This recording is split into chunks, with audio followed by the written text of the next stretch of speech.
Hey, my name is Brian Nichols, and today I'm previewing Q2 earnings season, which will be uploaded on nicholstoday.com. This is actually the third time that I've uploaded this video or re-recorded this video. We're going to be looking at a PowerPoint, and my goal this time is to go as quickly as possible while still explaining it to the best of my ability. The point of the PowerPoint, though, is for new people who haven't followed the earnings season that I've been doing for the last, or I just started in Q1. It's kind of hard to understand if you just now come into it because it's been going on for quite some time, and I've written several articles over the series as a whole, so I don't want people to get lost with it or confused, and I figure quick PowerPoint and a video is much easier to understand compared to a long article that can be difficult to comprehend. So with that, this will be attached to every article during Q2 that I write for this earnings season. And real quick, talking about the strategy on this first page, the strategy that we're using, or that I'm using, is that I buy a stock or stocks every week prior to earnings, hoping that the stock beats expectations and trades higher. It's a strategy that I have used for quite some time. I explain the strategy in detail and why I buy certain stocks in each article that I write. But there's some things that I don't get to, or that I can't explain with the level of detail that I would like to. So as a result, I wanted to go over the strategy and go over what it is that I'm doing with these articles one last time, so that way everyone is on the same page, whether you've been following it since week 1 of Q1 or you're just now starting. Rule number 1, I should say, I shouldn't have put bulletins, I should have put rules, is don't invest too much with this strategy. And like I said, with the strategy, I'm going to explain it in detail as we go throughout the article. So if you're reading the articles, you'll kind of understand how I'm choosing stocks. Excuse me. Rule 1, don't invest too much. This strategy does have higher risk, but also higher reward as far as potential. However, you don't need to invest your kid's college fund or your mortgage on this strategy. I use this as a way to invest a very small percentage in my portfolio on this strategy, 3%, 5%, 10%, very small amount, depending on where you are in your life, how comfortable, 5 years from retirement, you may not want to invest too much. Don't expect too much. Rule number 2, don't go for the home run. I always tell people it's a marathon, not a race. Don't expect too much. Just simply, buy a stock that you think can exceed expectations and trade higher with a goal of 3 to 5%. There's no reason to try and chase those 20-30% potential pops. If you get one, that's great. We had some in Q1. We had quite a few actually. But when you chase those, what you're doing is you're actually setting yourself up for a lot of loss as well if it doesn't go the way that you need it to go. Spread the wealth. Rule number 3. That simply means to diversify it. Each week I choose a series of quite a few different stocks, and I take the bank that I use and I split it up based on my confidence level. If I feel that Apple is a guarantee, I may invest more in it than I would Dollar Tree, for example. Rule number 4, decide for yourself, and I feel like this is the most important. My goal of writing this strategy and all the strategies that I write throughout the last year or 2 years is more or less not necessarily so you follow what I do. The way that I write is I present it that way. I present it as I'm doing it because I feel that it gives you a better idea, a better picture of my thought process. I really just want you to know how to do the strategy or how to perform, how to, what I look for, and then you can tweak it based on your strategy, based on your strengths and your weaknesses, because you may find a stock and like a stock that I don't. I may like a stock that you don't. You don't want to follow me as far as what I do, but what you want to do is just understand the strategy and then decide for yourself. So moving on past the strategy, we'll go to Q2 outlook. I think this is important as we go into Q2, because what we're doing is, this is Q2, but we're actually buying stocks based on Q1's performance, the first quarter. In Q2, I expect a possible pullback because of economic growth is showing signs that it's slowing. We've had real strong gains since November. Good possibility that we could see some kind of pullback, and when that happens, it really doesn't matter how a stock performs unless it's one of the major Apple, MasterCard, low or a low beta stock. When the pullback occurs, if it's intense, then chances are the stock's going to trade lower. So I think these are this is what you want to really look for, is this idea of a possible pullback and not put too much risk out there, because we are seeing signs of economic growth. It's slowing. And when gas prices go up, you want to be really careful about, jumping into the market. VIX.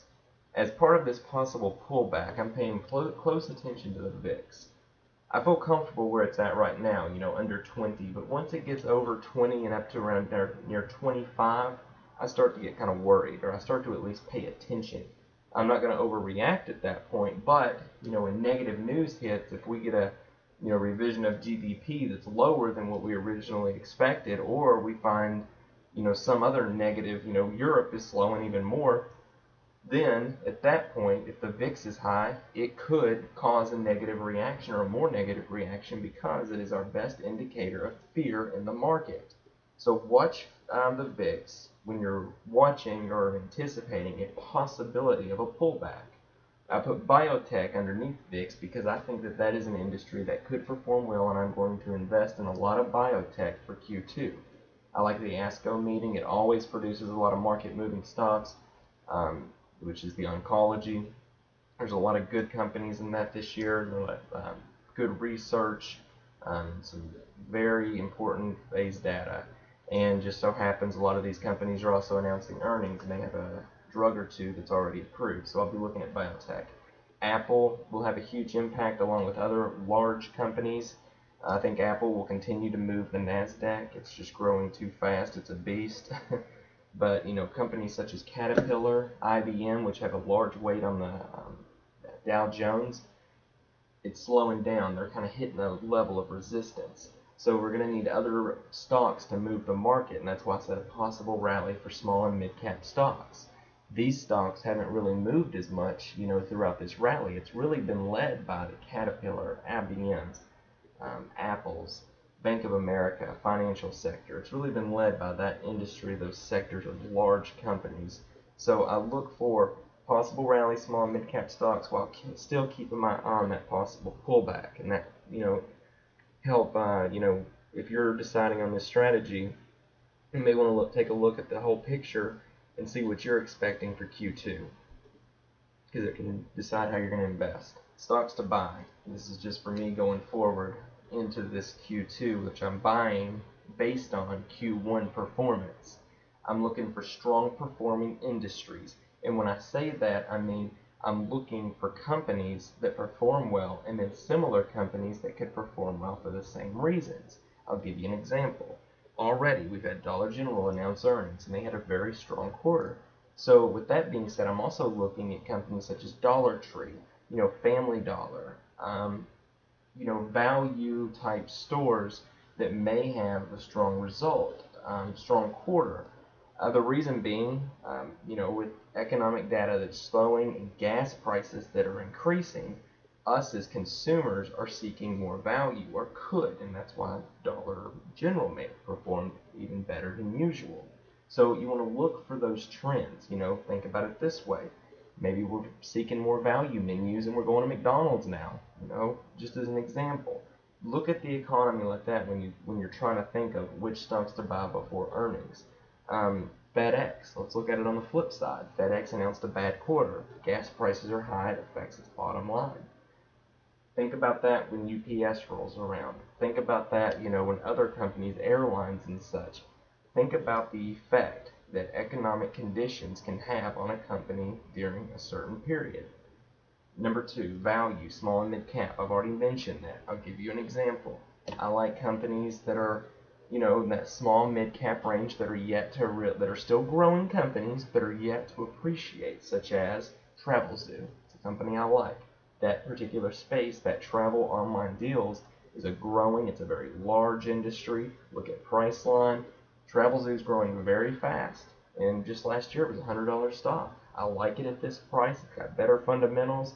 You may see the PE of 100 and it scare you, but make sure you take into consideration a $20 million payment in Q1 of last year.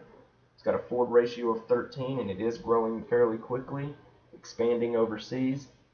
I like stocks such as this, and there's a lot of those companies right now that have been beat down and are now with expectations low enough to where it may trade higher here in Q2. An example was Research in Motion, traded higher after earnings. Horrible earnings, didn't even give guidance because its guidance sucks so bad, but still traded higher. I've got an Alcoa this next week because of the same reason, but it's not small mid cap. Hog effect. Watch for that here in Q2. We saw a lot of this in Q1 and even last quarter as the markets have been very volatile. Wrote about on several occasions my experience with Hog Harley-Davidson. I bought it last year. The market was getting hammered. VIX was trading up, north of 35, 40. Posted incredible earnings. Traded lower. CNBC said it was something to do with inventories. Inventories are great. Flawless quarter. That's what you're looking for. Flawless quarter. Stock trades lower. Buy the stock. Hog, I bought it up 50%. Lesson learned. Just because a stock trades lower after earnings does not mean it's a bad quarter. If the market's trading lower, if the VIX is higher, right there could be your reasoning. Look for these stocks. Dollar Tree traded lower, it's been higher after earnings. Tractor Supply Company, Google. There's so many of these stocks such as this. Good earnings, pay attention, think about it. If a company grows, if a company is operated well, then the stock will probably follow. Number 4, strong performers in Q1 that pulled back. Just look for companies kind of the same as value in small and mid cap. You're looking for stocks. I like small and mid cap that performed well. That performed well in Q1, that showed results, maybe traded higher, probably did trade higher, but have maybe since flattened off or even pulled back a little bit. The best example I can think of off the top of my head is Zag. It's a company that showed a great quarter, posted large gains, and then pulled back. The stock's up 50-60% year to date, but it's still in the middle of its 52-week trend or range. So I like stocks such as that. They're in the middle of that range, maybe traded higher here in year to date, but still has room to grow in an industry that is, very large and it's got a lot of potential. Safe stocks. I like my MasterCards. I like my Caterpillar. I like Apple. I like the big, large companies, though, that I consider safe, that are going to give me 3 to 5% that haven't proved me wrong yet. I like those. So as we go through, if we're going to summarize Q2, pay attention to the industries, the companies that are performing well. Value in small and mid cap. Look for those hog effects. They're plentiful and they're out there. Watch the VIX. Watch for that possible pullback. Watch all these different indicators and piece together what you think is going to occur this quarter, and you'll be one step ahead. So that concludes the presentation. Hopefully it wasn't too long, and hopefully we'll all make some money.